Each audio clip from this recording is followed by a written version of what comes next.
ரொம்ப நாளா பிளான் போட்டு கடைசியா ஒரு ட்ரிப் போயிருக்கு. அது ரொம்ப லாங்கெல்லாம் இல்லங்க. பக்கத்துல இருக்க நம்ம பூவாருக்கு தான்.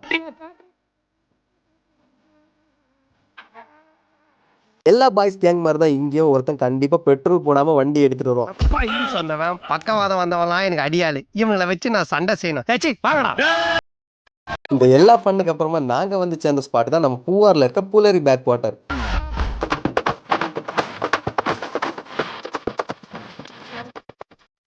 ஸோ நாங்க ஸ்டே பண்ணியிருந்த இந்த புலரி பேக் வாட்டர்ல பார்த்தீங்கன்னா, எங்க ஃப்ரெண்ட்ஸ், ஃபேமிலி, கப்புள்ன்னு சொல்லிட்டு ஒரு 40 பேர் வரைக்கும் ஸ்டே பண்றதுக்கான ரூம்ஸ் இருக்குங்க. அண்ட் எங்கள மாரி நீங்க ஃப்ரெண்ட்ஸ் கேங்கா வந்தீங்கன்னா, உங்களுக்கு செப்பரேட்டா கேம்ப் ஃபயர் கூட கேட்டீங்கன்னா அரேஞ்ச் பண்ணி குடுப்பாங்க. ஆல்சோ இங்க அன்மேரிட் கப்புள் கூட அலோவ்டு தாங்க. இது மட்டும் இல்லாம உங்களுக்கு பூவார்ல சைட் சீயிங் ஸ்பாட் எல்லாமே போட்லயே பார்க்குற மாரி ஃபெசிலிட்டி எல்லாம் இருக்கு. நீங்க வெளியூர்ல இருந்து வந்தீங்கன்னா, உங்களுக்கு கேப் ஃபெசிலிட்டி கூட இவங்களே அரேஞ்ச் பண்ணி குடுக்குறாங்க. ஸோ நீங்க யார் கூட இந்த ஸ்பாட்டுக்கு போகணும்னு நினைக்கிறீங்களோ, இப்பவே இந்த வீடியோ அவங்களுக்கு ஷேர் பண்ணி விட்டுருங்க.